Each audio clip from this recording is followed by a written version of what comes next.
Now we see this in the book of Exodus. The people wanted to turn back to what they left behind and were delivered from. But in order to do this, they had to create a substitutionary image of God. This is a God who would let them pursue their own desires, seemingly with the same blessing and power in their minds that they had once known.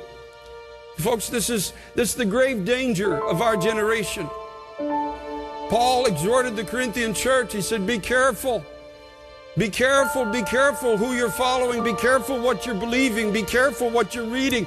Oh, folks, I'm telling you, as Paul said, if you're not careful, if somebody preaches another Christ, you might very well end up agreeing with it. If I can challenge you as the pastor of this church to do anything, you don't have to believe a word I say. You get in this book and you read it for yourself. You study this thing.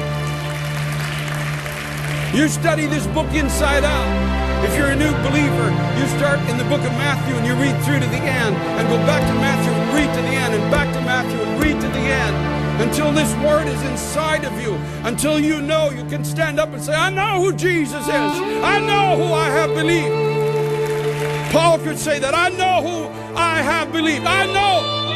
I don't care what anybody says. I don't care how many people plead for me to stay in a certain place or to do a certain thing or to not be so extreme or to not go so far or to not follow so sincerely. Paul could say, I know whom I have believed, and I'm persuaded that everything I've placed in his hand, he's going to bring it right through to the end. I believe it with all my heart.